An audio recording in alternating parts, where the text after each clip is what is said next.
ओम शांति। आज 18 नवंबर 2024। बाबा के आज के महावाक्य है। बाबा ने कहा, मीठे बच्चे। हाँ जी बाबा।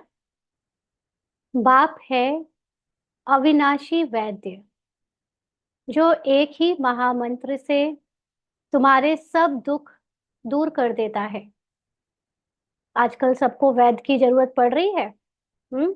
खांसी, जुकाम, बुखार, अलग अलग शरीर की परेशानियां, हाँ, व्याधियां।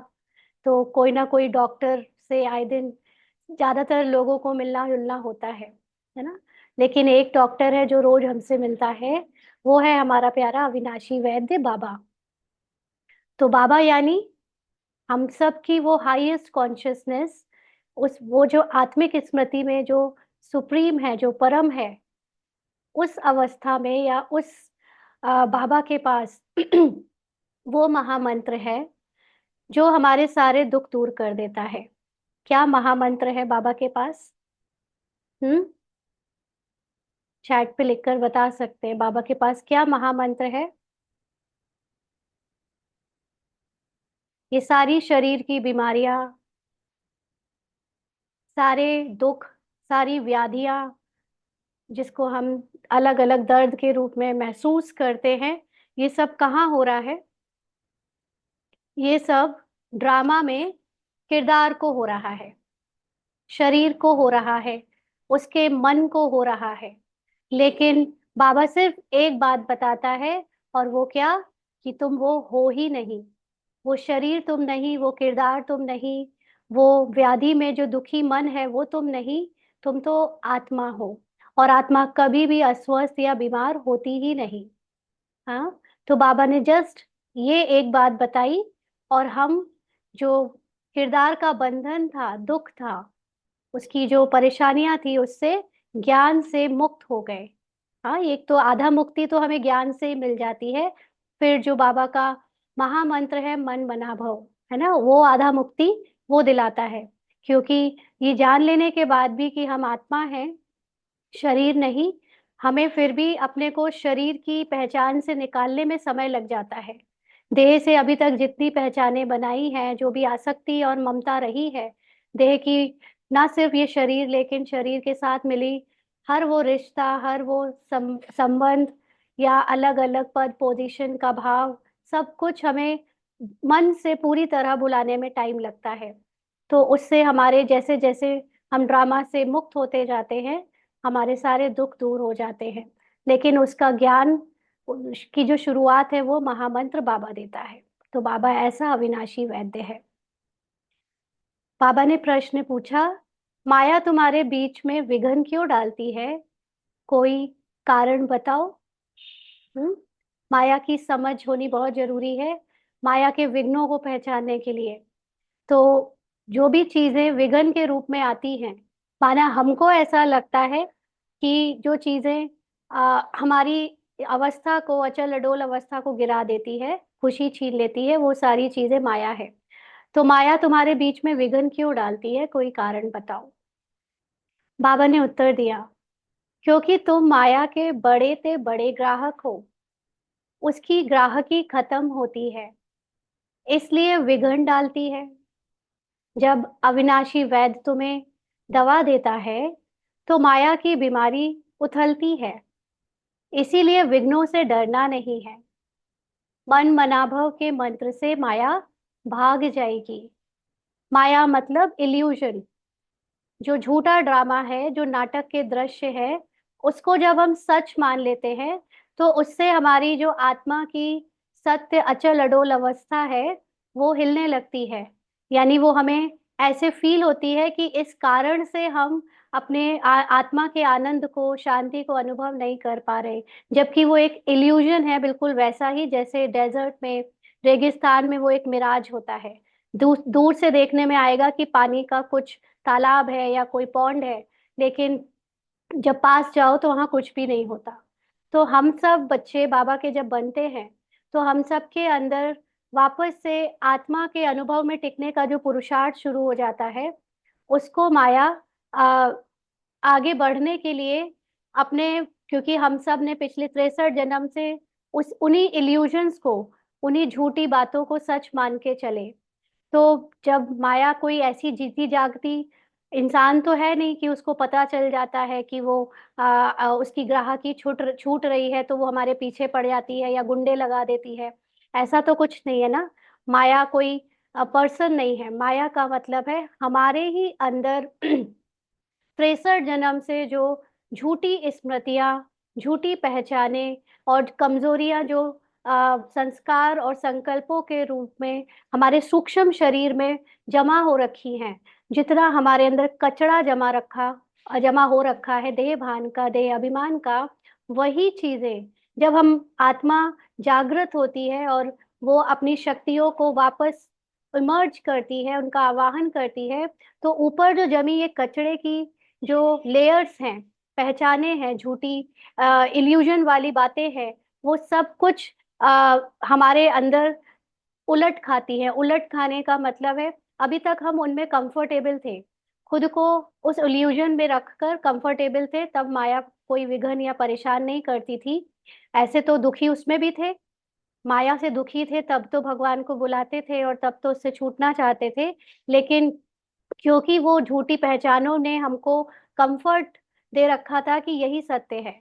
लेकिन जैसे ही हमने अपने सत्य को जाना, तो जो हमारी ही अंदर की कमजोरियां हैं वो उथल पुथल करके तेजी से बाहर निकलने लगी।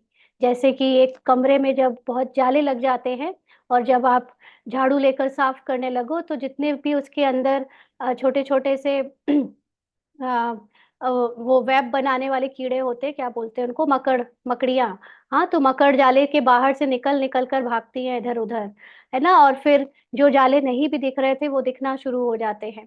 तो ऐसे ही जब हम अपने अंदर के लेयर्स को उतारना शुरू करते हैं, सफाई शुरू करते हैं, तो इस यूनिवर्स की वो सारी चीजें जिससे अभी तक हमने अटैचमेंट कर रखी थी, वो सारी चीजें आ, ऐसे हमको दिखाती है जैसे वो अभी आपके अंदर भरी पड़ी है और आप आपकी ही हैं। तो ये माया है, उसको अपना समझना माया है। हाँ, उसका दिखना माया नहीं है, क्योंकि दिखने में तो वो खत्म होने के लिए दिख रही है, लेकिन हमने समझ लिया कि वो मेरी है, वो मेरे अंदर है, वो विघन है। तो बाबा जब आता है और हमको ये ज्ञान देता है कि वो विघन जो आ रहे हैं, जो माया है, वो तुम्हारा सत्य नहीं है, तो फिर ये माया और ज्यादा हमको सब कुछ दिखाती है जो जो हमारे अंदर भरा पड़ा था, हम जो जानते भी नहीं थे। इसीलिए जब वो माया सब कुछ दिखाए तो हमें वो अपने मन में उसको रेजिस्ट करके या उससे डर के विघन क्रिएट नहीं करना है। विघन हम खुद क्रिएट करते हैं। माया जस्ट दिखाती है वो सारे दृश्य, वो सारी बातें, वो सारी चीजें, लेकिन जो रेजिस्टेंस है वो हम क्रिएट करते हैं कि ये क्यों आ रहा है, ये नहीं आना चाहिए। तो हमारे संकल्प जब उस माया के प्रति चलने लगते हैं तो हम बाबा से दूर हो जाते हैं, अपने सत्य से दूर हो जाते हैं। इसीलिए बाबा कहते हैं कि मन मनाभव के मंत्र से माया भाग जाएगी। तो ऐसे में जब माया आपको इल्यूजन भरे चीजें दिखाए, झूठी दुनिया के देह की चीजें दिखाए, तो आप उससे डरना नहीं। अपने को आत्मा समझकर उस परम पिता परमात्मा या अपनी सुप्रीम हाईएस्ट कॉन्शियसनेस में टिक जाना। तो जो ये झूठी माया अभी आपको बार बार सोल कॉन्शियस होने से रोकती है, वो रोकना बंद कर देगी। और जो झूठे दृश्य दिख रहे थे या जो भी शरीर की पहचाने थी, वो धीरे धीरे खत्म होने लगेंगी।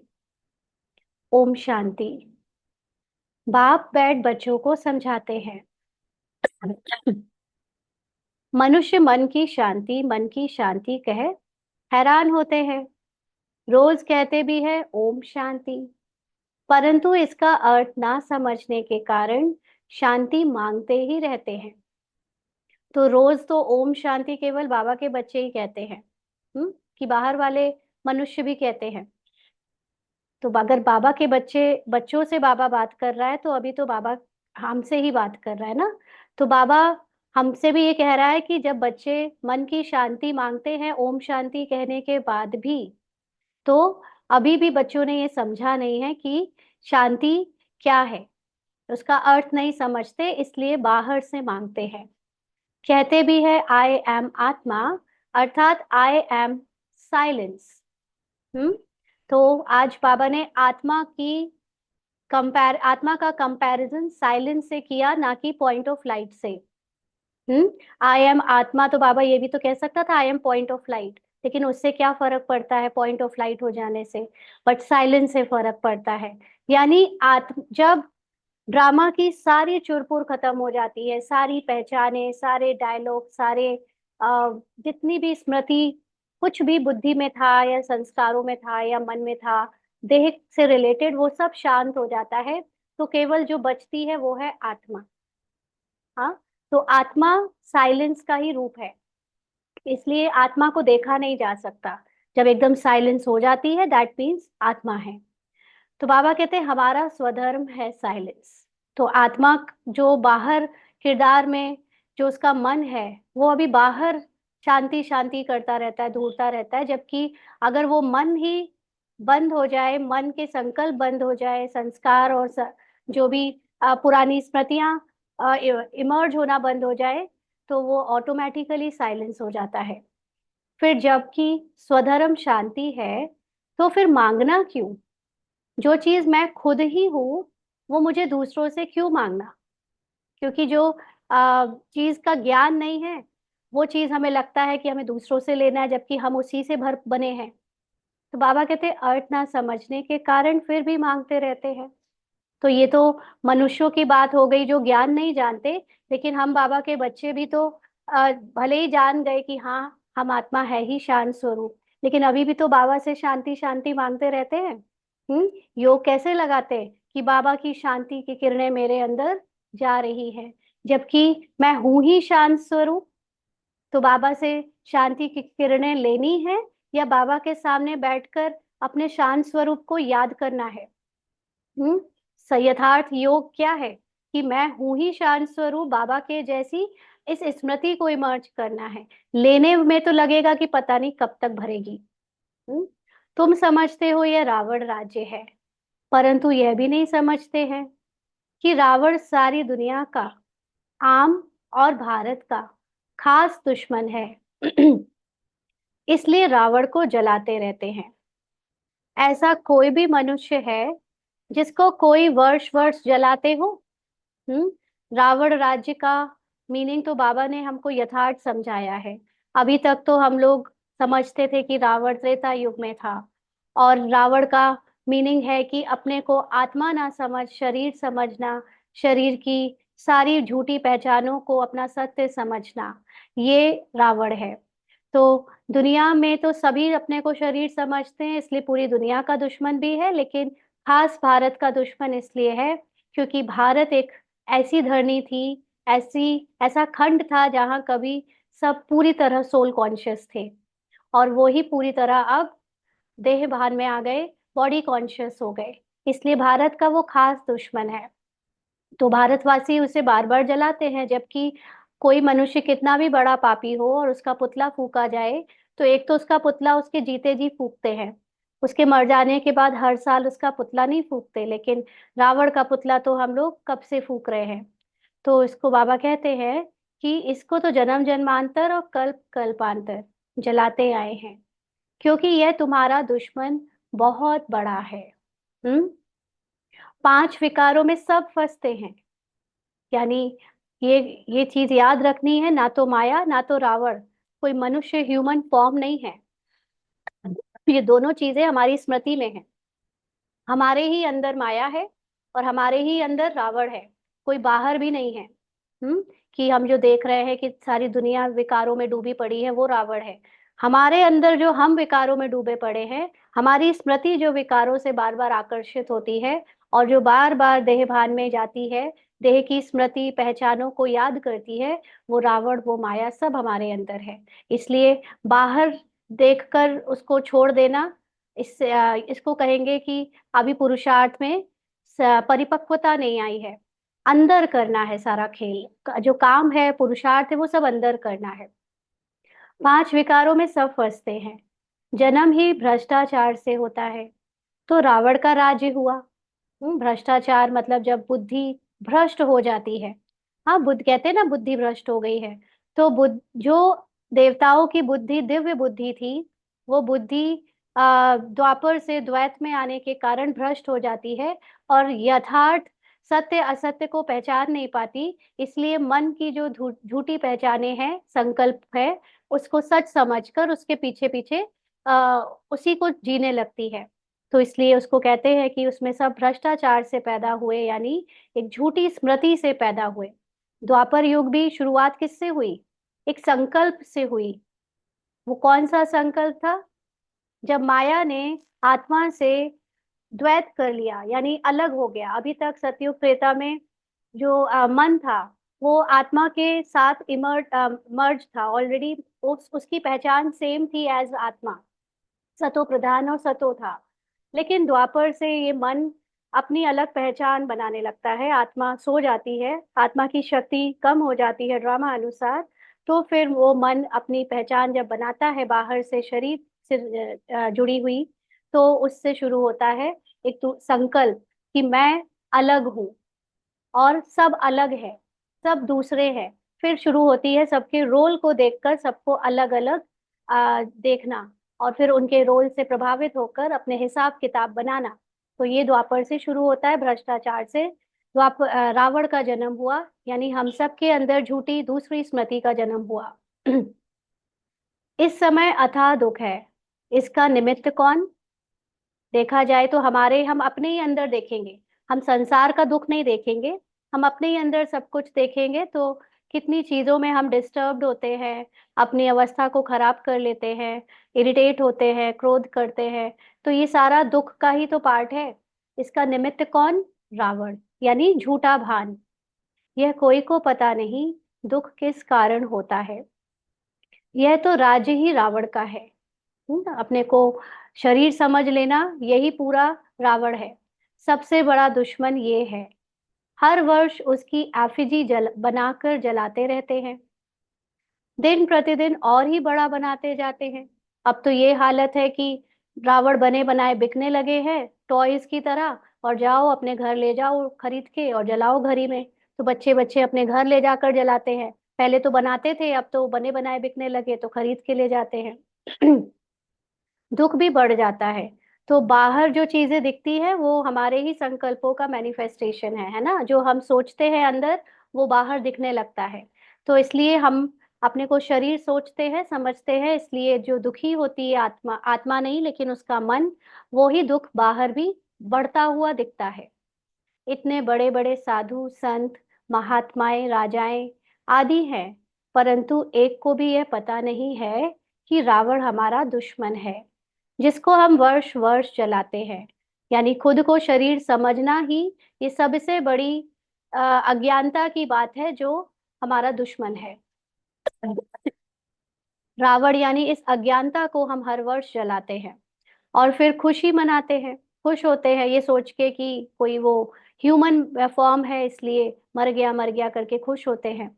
समझते हैं रावण मरा और हम लंका के मालिक बने, क्योंकि फिजिकल फॉर्म में डूबे हुई है हर कोई। कैरेक्टर कोई देखता है तो उनको लगता है लंका के मालिक, यानी लंका बाहर है, परंतु मालिक बनते नहीं है। लंका मतलब जो सोने की नगरी है। तो अभी कितना भी रावण को जलाओ ना, तो बाहर सोने की नगरी है और ना अंदर सोने जैसी आत्मा है। तो बाबा कहते कितना पैसा खर्च करते हैं। पाप कहते हैं तुमको इतने अनगिनत पैसे दिए, सब कहाँ गवाए? बाबा ने हमें सोने की चिड़िया जैसी भारत की नगरी दी थी, पार्ट बजाने के लिए। जो स्टेज था वो पूरा सोने से और अनगिनत संपन्नता से भरा पड़ा था, वो सब कहाँ गया? दशहरे पर लाखों रुपए खर्च करते हैं, रावण को मारकर फिर लंका को लूटते हैं। कुछ भी समझते नहीं, रावण को क्यों जलाते हैं। बाहर जलाते रहते हैं और अंदर का रावण हंसता रहता है, जिंदा रहता है। कुछ नहीं समझते जलाना कहाँ था। इस समय सब इन विकारों की जेल में पड़े हैं। आधा कल्प रावण को जलाते हैं क्योंकि दुखी हैं। समझते भी हैं रावण के राज्य में हम बहुत दुखी हैं। यह नहीं समझते हैं कि सतयुग में यह पांच विकार होते नहीं। हाँ, ये तो समझ ही नहीं है किसी को कि जो हम सब यहाँ करते हैं, काम क्रोध लोभ मोह अहंकार, ये रावण होता है। ये हमारा, यही हमारा दुश्मन है। हमने तो मनुष्यों को दुश्मन बना दिया। जो हमारे साथ हमारे जैसा नहीं है, उससे हमने डिस्टेंस बना ली। जबकि जो संकल्प, जो कर्म, जो वाणी में बोले गए शब्द हमारे सत्य से मैच नहीं होते, हमें उससे दुश्मनी करनी चाहिए थी, हमें उसको छोड़ना चाहिए था, उससे डिस्टेंस बनानी चाहिए थी। लेकिन हमने बाहर के मनुष्यों से, जो हमारे जैसे नहीं है, जो हमारी अनुसार नहीं चलते, हमारी सोच से सोच नहीं मिलाते, उनसे डिस्टेंस बना ली। जबकि सत्य ये है कि आत्मा का सत्य ही एकमात्र सत्य है, जो उससे ना मैच करे वो हमारा दुश्मन। यानी हमारे अंदर के ही संकल्प हमारे दुश्मन, ना कि बाहर से किसी को दुश्मन बनाना है। तो बाबा कहते हैं ये रावण को जलाना आदि होता नहीं। हम्म। सतयुग में तो, यानी जब हम सोल कॉन्शियस होते हैं, तो वहां ना तो कोई विकार है, ना कोई देह भान है, तो वहां कोई ऐसी देह भान को जलाने जैसी बात भी नहीं। पूछो यह कब से मनाते आए हो, तो कहेंगे यह तो अनादि चला आता है। रक्षाबंधन कब से शुरू हुआ, तो कहेंगे अनादि चला आता है। तो यह सब समझ की बातें हैं ना। क्योंकि किसी चीज की जब हमें एग्जैक्टली नॉलेज नहीं होती, तो हम तुक्का मार देते हैं, ये तो शुरू से ही होगा, हमेशा से ही है। हमारे पूर्वज भी रावण को मारते थे, जलाते थे। हमारे पूर्वज भी रक्षाबंधन बनाते थे। किसी को नहीं पता कि ये कब नहीं होता था, रक्षाबंधन कब नहीं मनाते थे, या रावण को कब नहीं जलाते थे। ऐसा कोई नहीं मिला जो ये बता पाए कि हमारे पूर्वज के समय पे ये सब नहीं करते थे, है ना। क्योंकि सतयुग त्रेता की बात किसी को याद ही नहीं है। मनुष्यों की बुद्धि क्या बन पड़ी है, ना जानवर है ना मनुष्य है। इस समय क्या है, शरीर है मनुष्य का, और बुद्धि पूरी तरह से जानवर भी नहीं है और पूरी तरह से मनुष्य भी नहीं है, क्योंकि बीच में कभी कभी थोड़ा बहुत आत्मा की सत्य की पहचान दिख जाती है। पूरा जानवर भी नहीं कहेंगे। बाबा कहते कोई काम के नहीं, स्वर्ग को बिल्कुल जानते नहीं, समझते हैं बस यही दुनिया भगवान ने बनाई है। दुख में याद तो फिर भी भगवान को करते हैं, हे भगवान इस दुख से छुड़ाओ। परंतु कलयुग में तो सुखी हो ना सके। हाँ, अभी यहाँ पर कोई कितना भी धनी है, शरीर से स्वस्थ भी है, या दूसरे सुख साधन सुविधा वाला सुख भी है, लेकिन कोई भी देह भान में यानी बॉडी कॉन्शियसनेस में रहकर सुखी नहीं बन सकता। क्योंकि सुख क्या होता है ये किसी को पता नहीं। सुख वो होता है जब हमारा सुख किसी और पर निर्भर ना करता हो, जब हम जो ओरिजिनली आत्मा जो सुख है, सुखी है ही, उसका स्वरूप जब बनकर जिए, जो कोई भी बाहर की परिस्थिति पर निर्भर ना हो, उसको सुखी कहते हैं। लेकिन अभी तो हम सारे मनुष्य अपने बाहर की कोई ना कोई परिस्थिति पर निर्भर करते हैं। किसी का बिजनेस अच्छा चल रहा है तो सुखी है, किसी की हेल्थ अच्छी है तो सुखी है ना। कल को हेल्थ खराब हो जाएगी तो फिर वो सुख गायब हो जाएगा। इसलिए इस कलयुग में तो कोई भी पूरी तरह सुखी हो ना सके। दुख तो जरूर भोगना ही है, क्योंकि पहचाने किससे बना रखी है, बाहर की आइडेंटिटी से, शरीर से, अपने पद पोजीशन से, धन से, संस्कारों से, संकल्पों से, विशेषताओं से, गुणों से। तो इसलिए वो जब नहीं रहता, क्योंकि ये संसार की जो साइकिल है उसमें आज होता है कल नहीं होता, तो जब वो नहीं रहेगा तब दुख भोगना ही पड़ता है। सीढ़ी उतरनी ही है। धीरे धीरे जो आज बहुत सुख मिल रहा है किसी किसी को अगर, तो वो कल को चला जाना है। जिस आधार पर सुख मिल रहा है वो आधार खत्म हो जाना है। तो क्योंकि ये स्टेज है उतरने की, नई दुनिया से पुरानी दुनिया के अंत तक के सब राज बाप समझाते हैं।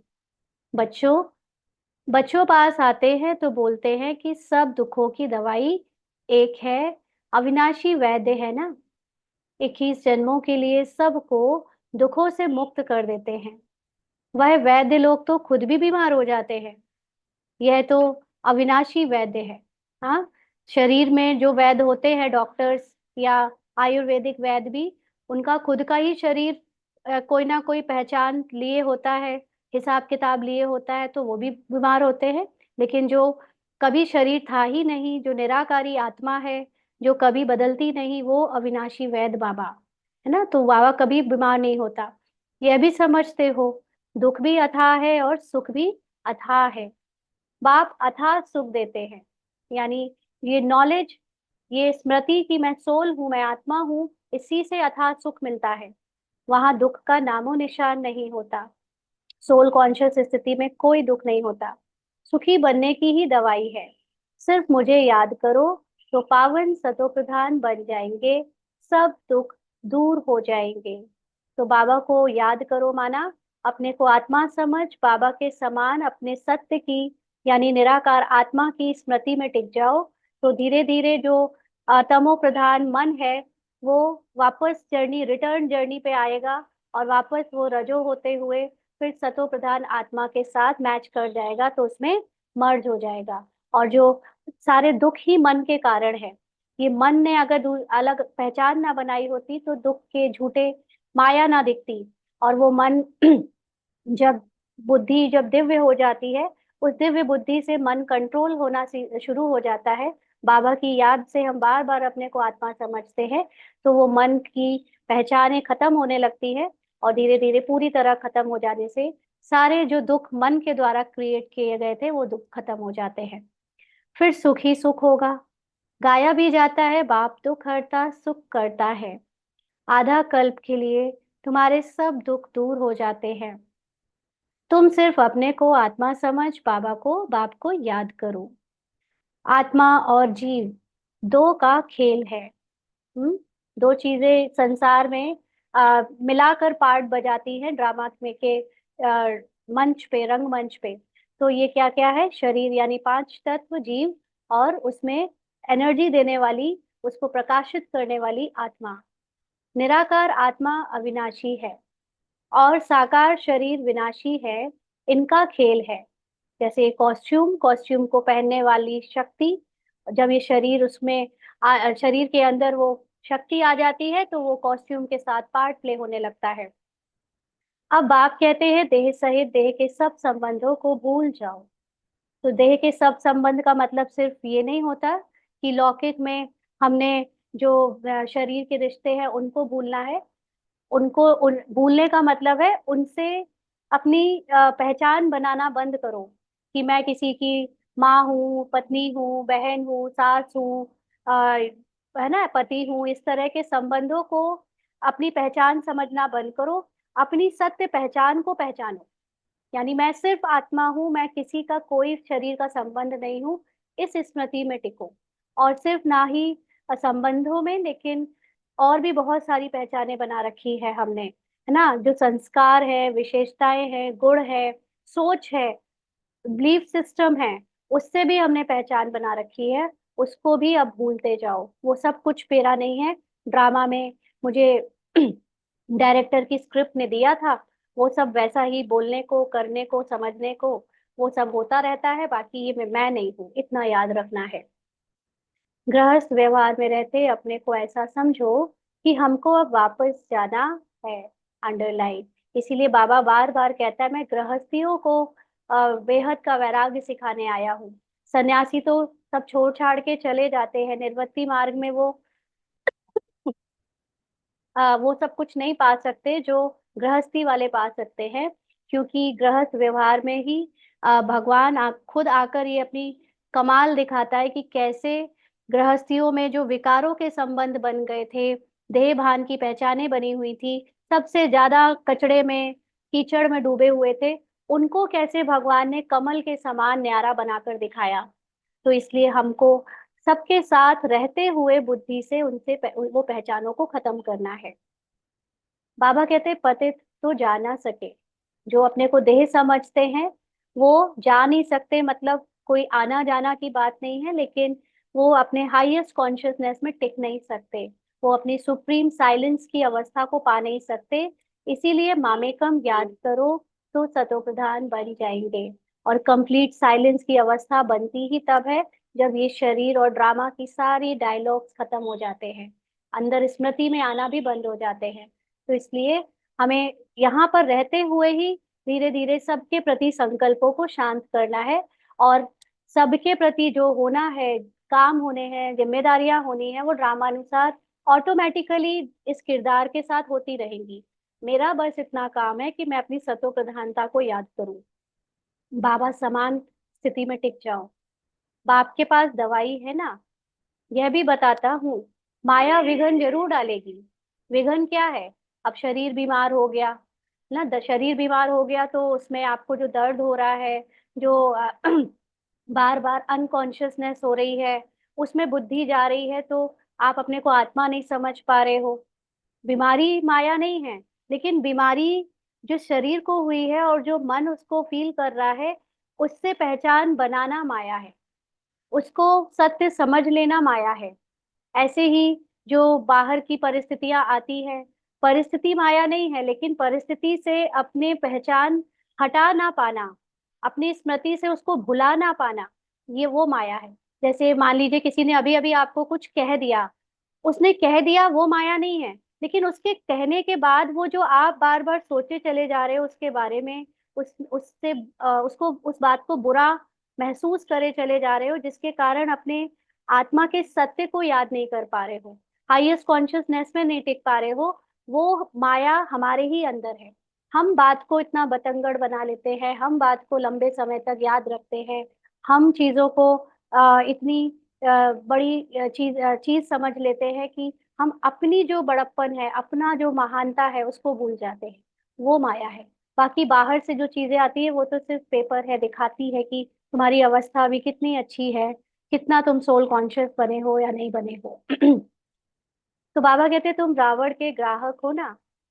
अभी 63 जन्म से हम उसकी ही वाहवाही करते आए कि चिंतित होना तो लाजमी है, बुरा मानना तो लाजमी है, क्रोधित होना तो जरूरी है, इसके बिना कहाँ काम चलता है। तो ये हम अंदर से उसको पाल रहे थे रावण को, कि ये सब कुछ नेचुरल है, होना ही चाहिए, अगर आप ऐसे नहीं हो तो आप नॉर्मल नहीं हो, आप एबनॉर्मल हो। हाँ, तो अभी उसको अब हम पता चला कि ये सब जो हम नेचुरल और लाजमी बात समझते थे, वो तो हमें धोखा दे रहा था, वो सब कुछ भी लाजमी नहीं है। हमारे लिए सिर्फ नेचुरल अवस्था ये है कि मैं अपने सत्य में टिकूं। और वो चीज मुझे ये रावण याद नहीं करने दे रहा, क्योंकि बार बार पुरानी बातों से पहचाने बना रखी हैं, संस्कार पुराने बीच बीच में डिस्टर्ब करते हैं। तो बाबा ने कहा उनकी ग्राहकी चली जाएगी तो जरूर फटकेगी, परेशान होगी। यानी जब आपने ठान लिया कि अब मुझे साफ होना ही है, मुझे अपने अंदर की सारी गंदगी साफ करनी है, तो ये सारी यूनिवर्स लग जाता है, कायनात आपकी मदद करने में कि आपकी सफाई हो। तो उसके लिए जितना अंदर का कचरा है वो फटकेगा, वो निकलने के लिए तड़पेगा, और जब वो निकलेगा बस तब धोखा नहीं खाना है ना।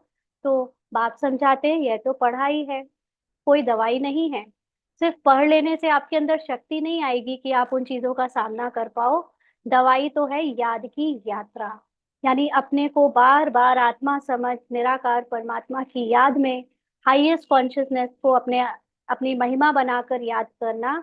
उससे हमारी जो लोवेस्ट कॉन्शियसनेस की गंदगी है, यानी संस्कार है या पहचाने हैं, वो जब निकलेंगी तो हम स्वस्थ बनना शुरू हो जाएंगे। बनना नहीं है, लेकिन आत्मा के स्वास्थ्य में टिके रहेंगे, क्योंकि आत्मा कभी भी अस्वस्थ नहीं होती। एक ही दवाई से तुम्हारे सब दुख दूर हो जाएंगे। फिर भले ही शरीर में बीमारी आए, संबंधों में टकराव हो, लेकिन अंदर आत्मा की शांति और आनंद कभी खत्म नहीं होगा। अगर मेरे को निरंतर याद करने का पुरुषार्थ करेंगे, तो बाबा ने कंडीशन लगाई है कि एक ही दवाई से तुम्हारे सब दुख दूर हो जाएंगे, अगर मेरे को निरंतर याद करने का पुरुषार्थ करेंगे तो। और इसमें भी अंडरलाइन करना है, डबल अंडरलाइन, निरंतर।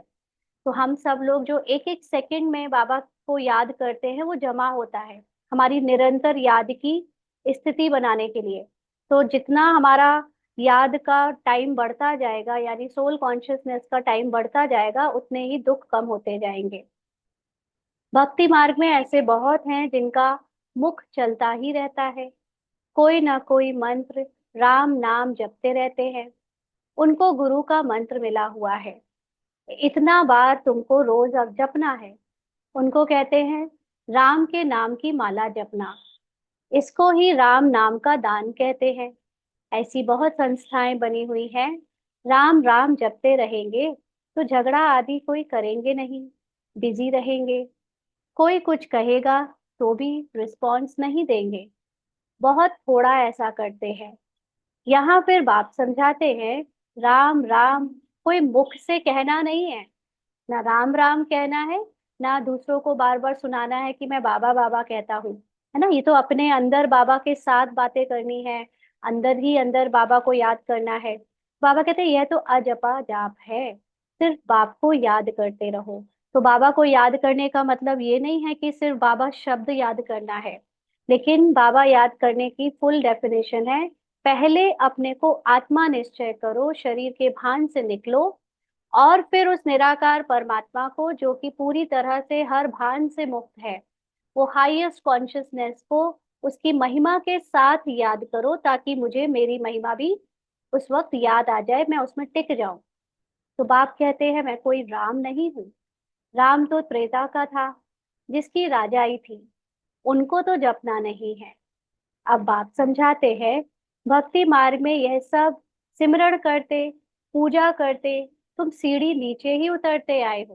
क्योंकि कौन से राम को जप रहे थे? त्रेता युग वाले राम को, जो कि खुद ही एक शरीर के अंदर कैरेक्टर था, है ना। तो उस आत्मा को भी नहीं, लेकिन उस शरीर के कैरेक्टर को याद कर रहे थे। तो कुछ भी जो यथार्थ याद होनी चाहिए और जिससे हमारी स्थिति ऊंची होनी चाहिए, वो ऊंची ना होकर गिरती जा रही थी।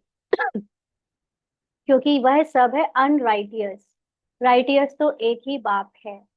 वह तुम बच्चों को बैठ समझाते हैं, यह कैसे भूल भुलैया का खेल है। क्या भूल गए थे हम? हाँ, भटक गए थे द्वापर युग से।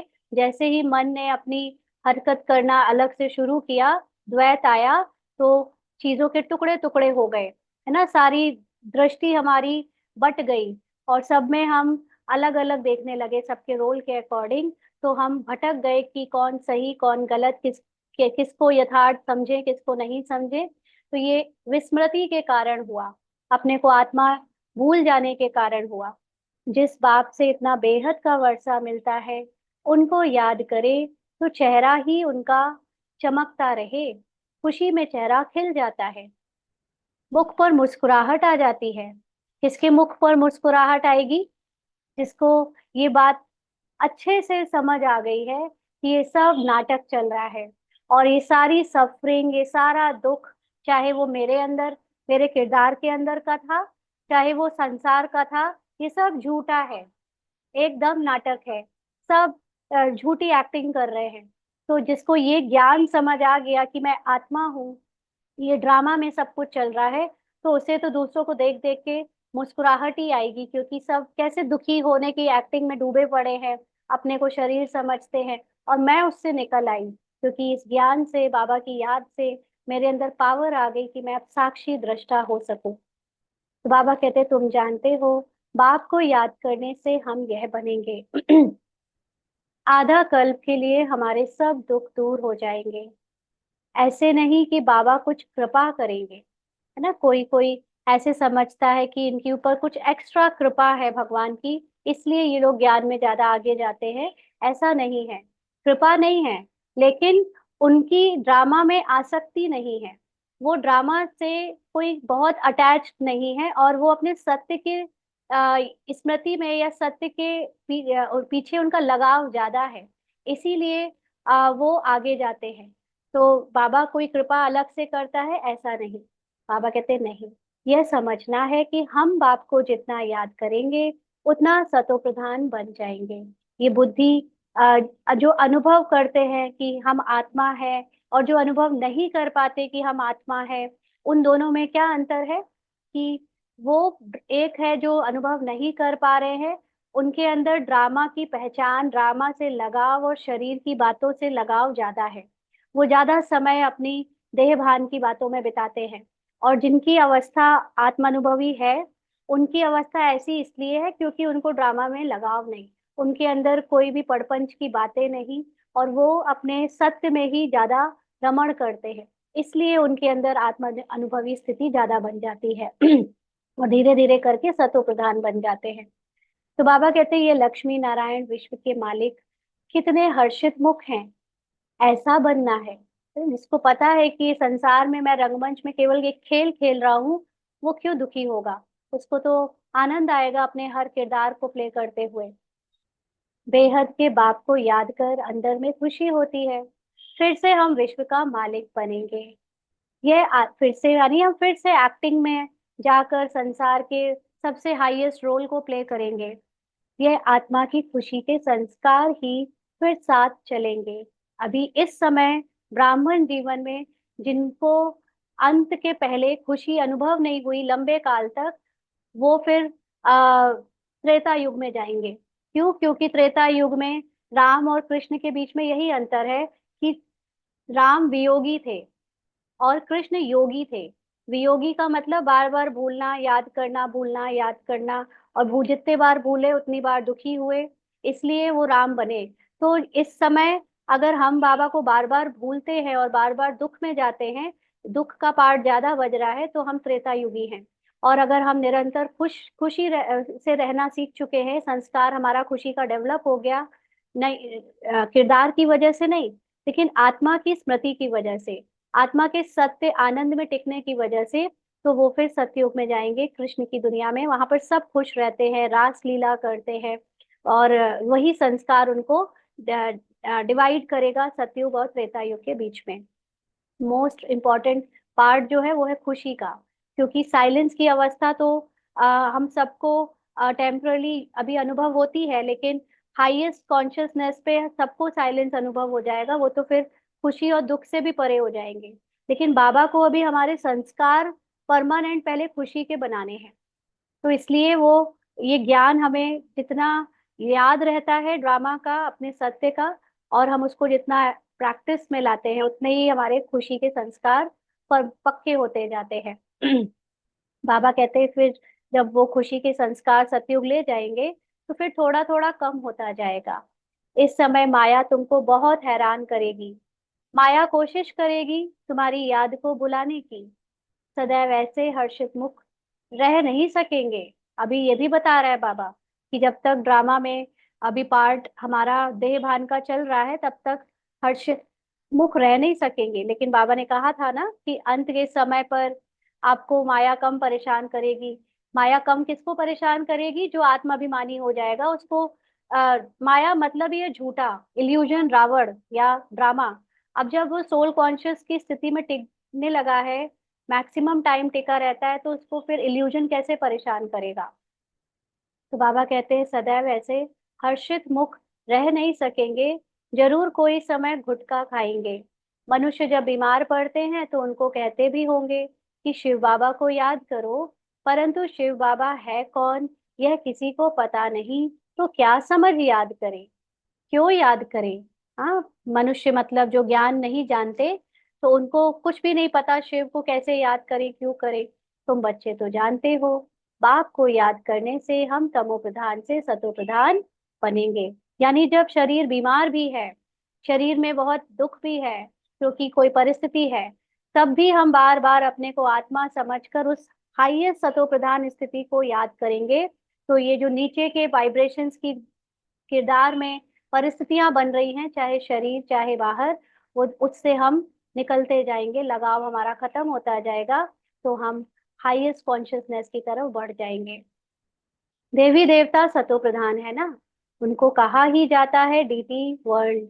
मनुष्यों की दुनिया नहीं कहा जाता, मनुष्य नाम होता नहीं, क्योंकि मनुष्य का मतलब है मन के वश, और मन के वश तो आत्मा द्वापर से शुरू होती है होना, तो उनको देवता कहा जाता है। वह है ही डीटी वर्ल्ड, और ये है ह्यूमन वर्ल्ड। यह सब समझने की बातें हैं, बाप ही समझाते हैं। बाप को कहा जाता है ज्ञान का सागर। बाप अनेक प्रकार की समझानी देते हैं, फिर भी पिछाड़ी में महामंत्र देते हैं। लास्ट में बाबा एक ही बात सबको कहता है, अब सब कुछ भुलाकर बाप को याद करो, तो तुम सतो प्रधान बन जाएंगे और तुम्हारे सब दुख दूर हो जाएंगे।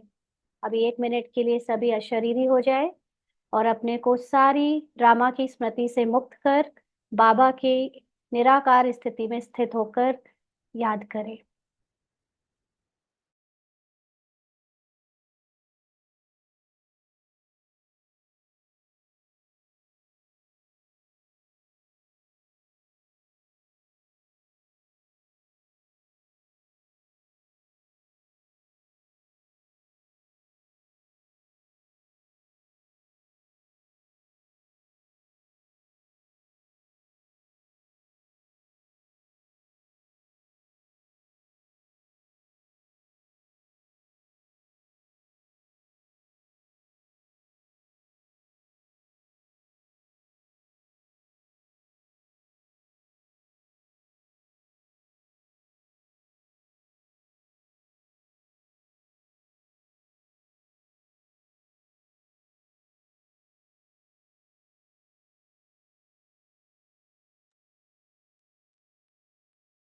आगे बाबा कहते हैं, कल पहले भी तुम देवी देवता बने थे।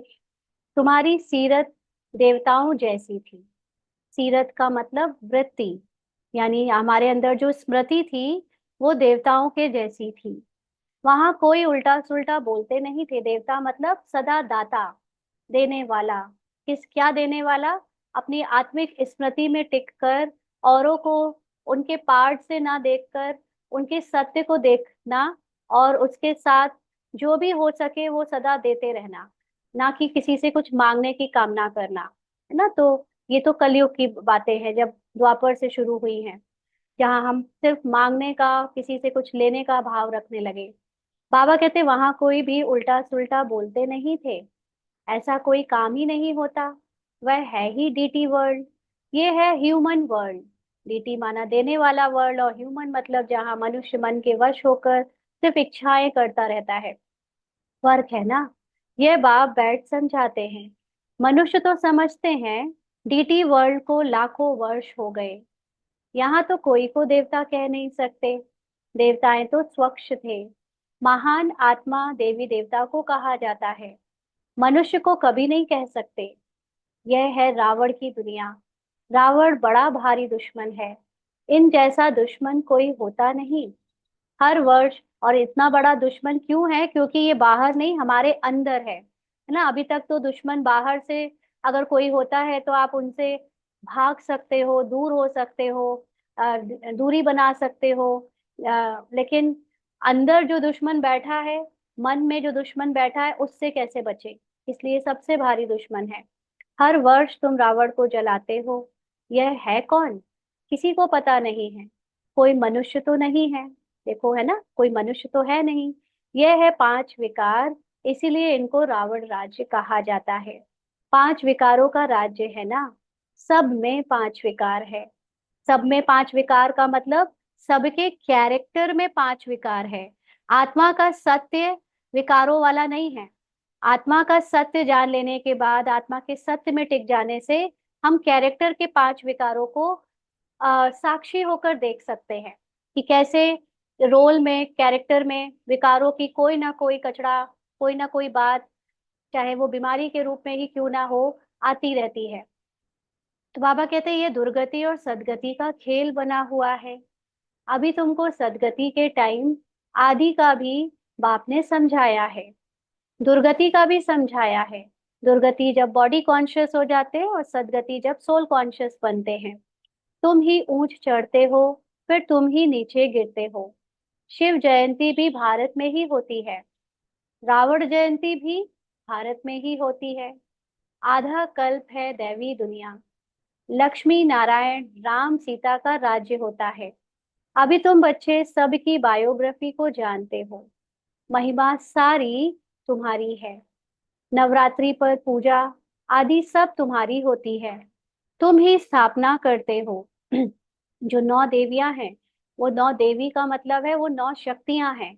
कौन सी शक्तियां हैं? वो हम सब के अंदर ही जो आत्मा के ओरिजिनल स्वरूप में शक्तियां हैं, वो शक्तियों की पूजा करते हैं। उसको एक ह्यूमन फॉर्म दे देते हैं, जबकि ह्यूमन फॉर्म की बात नहीं है, लेकिन वो शक्ति की बात है। तो सोल कॉन्शियस स्थिति बनते ही हमारे अंदर वो सारी शक्तियां इमर्ज हो जाती हैं। तो वो हमारी ही पूजा होती है। श्रीमत पर चल। तुम विश्व को चेंज करते हो, तो श्रीमत पर पूरा चलना चाहिए।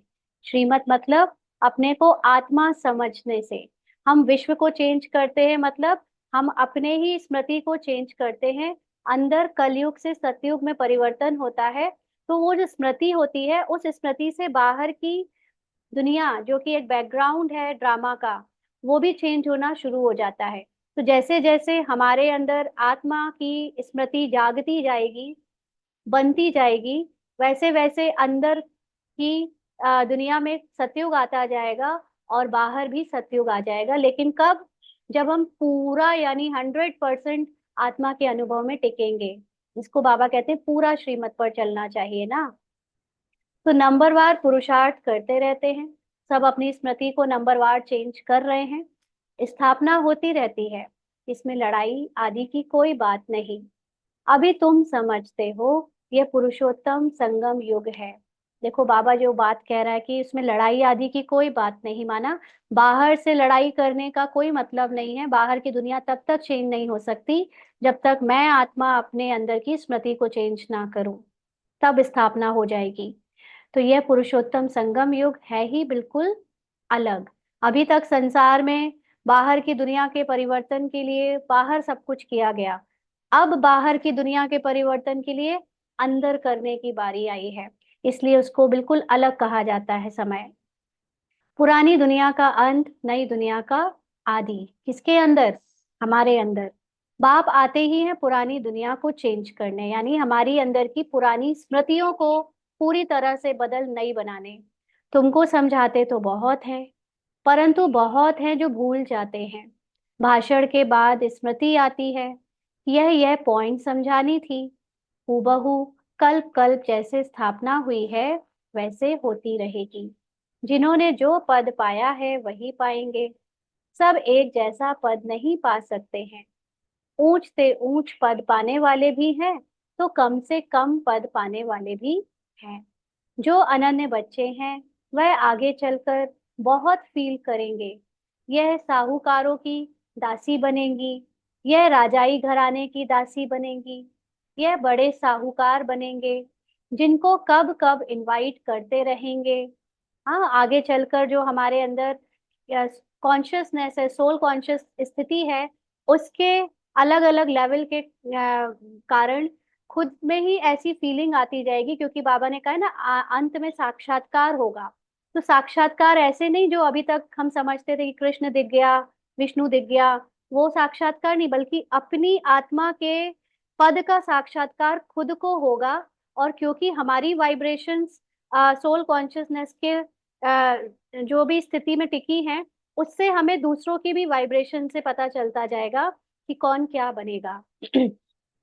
तो बाबा कहते हैं ये आगे चलकर सब कभी कभी इनवाइट करते रहेंगे। लास्ट में सतयुग का जो खेल है वो इसी कॉस्ट्यूम में, ये पुराने कॉस्ट्यूम में भी कुछ कुछ प्ले होकर जाएगा। तब सतयुग में तो पूरी तरह हम नए शरीर में आ जाएंगे, नई दुनिया दिखेगी। लेकिन अभी भी अंत तक कुछ कुछ ऐसा परिवर्तन स्मृति में सबके आ जाएगा जो उस स्मृति के साथ यहाँ पर पार्ट प्ले होने लगेगा। बाबा कहते हैं सबको थोड़े ही इनवाइट करेंगे, सब मुंह थोड़े ही देखेंगे। बाप भी ब्रह्मा मुख से समझाते हैं, सम्मुख सब थोड़े ही देख सकेंगे। ये बात भी बाबा ने बता दी है। प्रजा बनने वाले नहीं जान पाएंगे कि कौन ऊंचा पद पाएंगे, क्योंकि प्रजा बनने वालों की बुद्धि और स्मृति इतनी ऊंची नहीं हुई होगी, इतनी दिव्य नहीं बनी होगी जो वो समझ सके कि किसकी अवस्था बहुत अच्छी है, कौन सतयुगी हाई पदधारी है। और जो जिसकी कॉन्शियसनेस स्मृति ऊंची होगी वही जान सकेंगे कि कौन क्या बनेगा। उनको अपने से नीचे वालों का तो अनुभव होगा, लेकिन अपने से ऊपर वालों का अनुभव नहीं कर सकेंगे, क्योंकि अगर कर सकते तो वो खुद भी वैसा बन जाते। लेकिन नहीं कर सकते। जैसे उस दिन समझाया था ना कि सीढ़ी जब चढ़ते हैं तो ऊपर वाला तो नीचे वालों को देख सकता है, लेकिन नीचे वाले ऊपर वालों को नहीं देख पाते, क्योंकि उनकी खुद की वो समझ, वो कॉन्शियसनेस इतनी पवित्र नहीं बनी है कि वो जान पाए कि ये ऊंचे पद वाले हैं। तो बाबा कहते हैं कि ऐसे भी होता है जो अपवित्र आकर यहाँ बैठते हैं। एक लाइन छूटी। तुम अभी सम्मुख आए हो, पवित्र बने हो। ऐसे भी होता है जो अपवित्र आकर यहाँ बैठते हैं। कुछ सुनेंगे तो फिर देवता बन जाएंगे, फिर भी कुछ सुनेंगे तो असर पड़ेगा। माना आत्मा का ज्ञान सुन लिया तो कहीं ना कहीं आत्मा का चिंतन अगर किया है, उन्होंने बाबा को याद किया है, तो वो भी सतयुग में या त्रेता में आ जाएंगे। नहीं सुने तो फिर आवे ही नहीं। जिसने आत्मा का कभी नाम ही नहीं सुना, कुछ पता ही नहीं, वो कैसे आएगा सत्युग त्रेता में। तो मूल बात बाप कहते हैं, मन मना भव। इस एक ही मंत्र से तुम्हारे सब दुख दूर हो जाते हैं। मन मना भव का मतलब अपने को आत्मा समझकर जो किरदार का मन है, उस मन से पहचान हटाकर अपने बाबा के हाईएस्ट मन से अपने मन को मैच करो, और किरदार के मन से अपने ध्यान को हटा दो। तो वो किरदार का मन भी धीरे धीरे आत्मा के हाईएस्ट मन से मैच करने के लिए बदलता जाएगा, परिवर्तन होता जाएगा। तो बाप कहते हैं फिर टीचर होकर कहते हैं मध्याजी भव, यानी फिर विष्णु के समान बनो। यह बाप भी है, टीचर भी है, गुरु भी है। तीनों ही याद रहे तो भी बहुत हर्षित मुख अवस्था रहे। बाप पढ़ाते हैं, फिर बाप ही साथ ले जाते हैं। ऐसे बाप को कितना याद करना चाहिए। भक्ति मार्ग में तो बाप को कोई जानते ही नहीं, सिर्फ इतना जानते हैं कि भगवान है, हम सब ब्रदर्स हैं। बाप से क्या मिलना है वह कुछ भी पता नहीं है। तुम अभी समझते हो एक बाप है, हम उनके बच्चे सब ब्रदर्स हैं। यह बेहद की बात है, माना आत्माओं की बात है, शरीर की नहीं। सब बच्चों को टीचर बन के पढ़ाते हैं, यानी निराकार आत्मा परम आत्मा हमको अभी टीचर बनकर पढ़ा रही है। फिर सबका हिसाब किताब चुकतू कराए। हिसाब किताब क्या होता है? जो हमने 63 जन्म से अपने को शरीर समझकर किरदार में डूब कर जो आपस में लेन देन करी है, यहाँ तक कि जो पहचाने बनाई है शरीर धन संकल्पों के साथ संस्कारों के साथ, अब अंत में आकर वो खत्म होने के लिए वो सब निकलेंगी। हमें परिस्थितियां दिखाएंगी कि देखो तुम्हारी यहाँ पहचान बनी है, तुमने इनसे कुछ किरदार में डूबकर कुछ लिया दिया, वो सब खत्म होने के लिए अब आएगा। और फिर जब वो धीरे धीरे खत्म होता जाएगा सारा, तो हमारी सोल कॉन्शियस स्थिति बहुत इजीली और बहुत फास्ट बनती जाएगी। इस छीछी दुनिया से वापस जाना है, नई दुनिया में आने के लिए तुमको लायक बनाते हैं। जो जो लायक बनते हैं वह सतयुग में आते हैं। अच्छा, मीठे मीठे सिकी लदे बच्चों प्रति माता पिता बाप दादा का याद प्यार और गुड मॉर्निंग। रूहानी बाप की रूहानी बच्चों को नमस्ते। हम रूहानी बच्चों की रूहानी बाप दादा को याद प्यार गुड मॉर्निंग और नमस्ते बाबा। शुक्रिया, थैंक यू बाबा। धारणा के लिए मुख्य सार। पहला पॉइंट, अपनी अवस्था को सदा एक रस और हर्षित मुख रखने के लिए बाप टीचर और सदगुरु तीनों को याद करना है। इसका मतलब क्या होता है कि जैसे एक जीवन काल में, मनुष्य के जीवन काल में उसे या तो माता पिता की जरूरत पड़ती है, या शिक्षा लेने के लिए टीचर की जरूरत पड़ती है, या जीवन के पद पद में उसको गाइडेंस की जरूरत पड़ती है, जो कि सदगुरु का काम है गाइड करना। तो हम भी अपने पूरे जो बचा हुआ पार्ट है उसमें बाबा को बाप समझकर भी याद करें, शिक्षा लेनी है तो भी बाबा को याद करें, और कोई गाइडेंस लेनी है तो भी बाबा को याद करें। हर चीज के लिए जब बाबा को ही याद करेंगे, यानी अपनी आत्मिक अवस्था में टिककर बाबा को याद करेंगे, तो जो आत्मा की सदा एक रस, यानी आत्मा कभी हिलती डुलती नहीं, आत्मा सुख दुख से प्रभावित नहीं होती, आत्मा मान अपमान से प्रभावित नहीं होती, निंदा स्तुति से प्रभावित नहीं होती।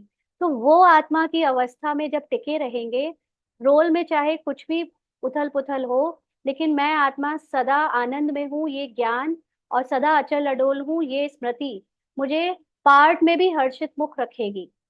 तो यहाँ से ही वो खुशी के संस्कार भरने हैं। वर्षे की स्मृति से चेहरा सदा चमकता रहे। और जो बाबा, वर्षा मतलब ज्ञान। कोई कहता है कि हम कैसे जाने कि हम शांत स्वरूप हैं? ज्ञान से जानना है। कोई कहता है हम कैसे जाने कि मैं आनंद में रहती हूँ? ज्ञान से जाना ना, बाबा ने बताया कि तुम आनंद स्वरूप हो, तो ज्ञान से जानो, ज्ञान से ही स्थिति बनाओ। कोई भी योगी बिना ज्ञान के नहीं बन सकता यहाँ पर। योगी का मतलब ही है ज्ञान को स्मृति में लाते रहना, अपने सत्य ज्ञान में टिकना। तो जो जितना ज्यादा सत्य ज्ञान को स्मृति में लाएगा, उसका चेहरा उतना ज्यादा चमकता रहेगा। श्रीमत पर चलकर सारे विश्व को चेंज करने की सेवा करनी है। 5 विकारों में जो फंसे हैं उन्हें निकालना है। श्रीमत का मतलब है बाबा को याद करना, अपने को आत्मा समझकर। सारे विश्व को चेंज करना मतलब हमें कोई बाहर की विश्व की चिंता नहीं करनी है। हमें अपने अंदर के जो विश्व है, जो सारा संसार मेरे अंदर सूक्ष्म रूप में भरा पड़ा है, उसको चेंज करना है। मेरे अंदर का संस्कार स्मृति से जब सोल कॉन्शियस हो जाएगा, तो ऑटोमेटिकली बाहर भी सभी मुझे सोल दिखने लगेंगी। फिर मुझे किसी का रोल दिखेगा ही नहीं। अभी मुझे दूसरों के रोल इसलिए दिखते हैं क्योंकि मुझे अपना रोल दिखता है। जिस दिन अपना रोल दिखना कम हो जाएगा, खत्म हो जाएगा, दूसरों के भी रोल खत्म हो जाएंगे, सब सोल ही सोल दिखेंगी। और जब सोल सोल सब दिखेंगी, तो ऑटोमेटिकली आपके स्मृति से बाहर भी पूरा सीन चेंज हो जाएगा, ड्रामा चेंज हो जाएगा और सतयुग आ जाएगा। तो 5 विकारों में जो फंसे हैं उन्हें निकालना है। तो 5 विकारों में कौन फंसा है? कैरेक्टर फंसा है, रोल फंसा है। और वो कैसे निकलेगा? जब उनको हम सोल देखेंगे। जब तक हम उनको रोल देखेंगे उनका कैरेक्टर कभी खत्म नहीं होगा। सोल देखो, अपने को सोल समझ के, तभी वो कैरेक्टर उनके 5 विकारों वाले खत्म होंगे। अपने स्वधर्म की पहचान देनी है, सबको बताना है मेरा स्वधर्म क्या है, आप उनका स्वधर्म क्या है। और सबको अपने जैसा पुरुषार्थ कराने के लिए रोल में भी पार्ट प्ले करना है। वरदान है, सर्व के प्रति अपनी दृष्टि और भावना प्यार की रखने वाले सर्व के प्यारे फरिश्ता भव। सर्व के प्रति अपनी दृष्टि और भावना प्यार की रखने वाले सर्व के प्यारे फरिश्ता भव। बाबा ने समझाया कि स्वप्न में भी किसी के पास फरिश्ता आता है तो कितना खुश होते हैं। फरिश्ता अर्थात सबके प्यारे, हद के प्यारे नहीं, बेहद के प्यारे। ऐसे वाले प्यारे नहीं कि सबको लगेगा कि ये मुझे गिफ्ट देके जा रहे हैं, सॉलिड स्थूल चीजें देके जा रहे हो। उसको फरिश्ता नहीं कहते। फरिश्ता वो है जो आत्मा के लिए कुछ ऐसा करके जाए जिससे आत्मा की खुशी बढ़ जाए। तो फरिश्ता कौन बनता है? जो अपने को आत्मा समझकर साकार में पार्ट बजाता है। तो ऐसे हद के प्यारे से हटकर बेहद के प्यारे बनना। तो जो प्यार करे उसके प्यारे नहीं, लेकिन सबके प्यारे। क्योंकि आत्मा की कॉन्शियसनेस से आपको कोई गलत नहीं दिखेगा, किसी का पार्ट गलत नहीं दिखेगा, और आप सबको प्यार दे पाओगे। तो कोई कैसी भी आत्मा हो, लेकिन आपकी दृष्टि, आपकी भावना प्यार की हो, इसको कहा जाता है सबके प्यारे। कोई इंसल्ट करे, घृणा करे, तो भी उसके प्रति प्यार व कल्याण की भावना उत्पन्न हो, क्योंकि उस समय वह परवश है। माना वो किसके परवश है? ड्रामा की स्क्रिप्ट के वश है। ड्रामा उससे वैसा पार्ट बजवा रहा है, इसलिए वो वैसा पार्ट बजा रहा है। उसमें उस आत्मा की कोई गलती नहीं। आत्मा तो निर्दोष है, क्योंकि वो तो मेरे जैसी परम धाम निवासी, एकदम मूल रूप में सुखी, शांत, प्रेम, पवित्रता से भरपूर है। लेकिन रोल परवश है, माना स्क्रिप्ट के वश है, इसलिए वो निंदा, ग्लानि, घृणा और इंसल्ट का पार्ट प्ले कर रहा है। तो ऐसी आत्मा जो सबको प्यार दे सकती है और वही सबकी प्यारी बन सकती है। स्लोगन है, जो सर्व प्राप्तियों से संपन्न है वही सदा हर्षित, सदा सुखी और खुश नसीब है। यानी रोल में तो सब प्राप्तियां आपको अनुभव नहीं होंगी, क्योंकि रोल में हर चीज लिमिटेड होती है, हद की होती है। हद के गुण, हद के संस्कार, हद का धन मिलेगा। लेकिन जो आत्मा बेहद की है, उसके पास सर्व गुण, सर्व शक्तियां है ही। ये स्मृति उसको सर्व प्राप्तियों से संपन्नता का अनुभव कराती है। और ऐसी आत्मिक स्मृति में रहने वाले ही सदा हर्षित, सदा सुखी और खुश नसीब अपने को अनुभव कर सकते हैं। अच्छा, ओम शांति। आज के अव्यक्त इशारे हैं, सफलता का सितारा तब बनेंगे जब स्व की सफलता का अभिमान ना हो, वर्णन भी ना करें। अपने गीत नहीं गाएं, लेकिन जितनी सफलता उतना नम्रचित, निर्माण, निर्मल स्वभाव। दूसरे उसके गीत गाएं, लेकिन वह स्वयं सदा बाप के गुण गाए। ऐसी निर्माणता निर्माण का कार्य सहज करती है। जब तक निर्माण नहीं बने तब तक निर्माण नहीं कर सकते। तो सफलता का सितारा क्या कहलाता है? कंप्लीट आत्म अभिमानी स्थिति। निरंतर आत्म अभिमानी स्थिति को सफलता का सितारा कहते हैं। तो कौन निरंतर आत्म अभिमानी स्थिति को प्राप्त कर सकता है? जो पार्ट में जो मिल रही सफलता है, पार्ट में उसकी जो सोल कॉन्शियस स्थिति भी अगर बन रही है, या सेवा में उसके द्वारा जो चारों तरफ कहीं उसको इम्प्रूवमेंट दिख रहा है, या सेवा में सफलता मिल रही है, उसको कहीं भी ये ना लगे कि ये मैंने किया, मेरे द्वारा हुआ, मेरी सफलता है। क्योंकि वो ये जानता होगा कि ड्रामा में, उसके किरदार में ये चीजें उसको स्क्रिप्ट ने प्ले कराई, स्क्रिप्ट में है, उसकी कहानी में है उसकी, कि लोग उससे इम्प्रेस हो या उससे प्रभावित हो। और वो सेवाओं में आगे बढ़ रहा है, क्योंकि कहानी में सेवा में आगे बढ़ना लिखा है। तो ऐसी आत्मा जो सदा अपने को आत्मा समझकर कहानी से अपनी पहचान नहीं बनाती, कहानी की उन्नति में, कहानी की सफलता में अपनी पहचान नहीं बनाती, वो आत्मा स्वाभाविक रूप से नम्रचित रहती है, निर्मल रहती है, निर्माण करती है। निर्माण करने का मतलब जो अवस्थाएं हैं सबकी, उसको ऊंचा उठाने में अपना योगदान देती हैं।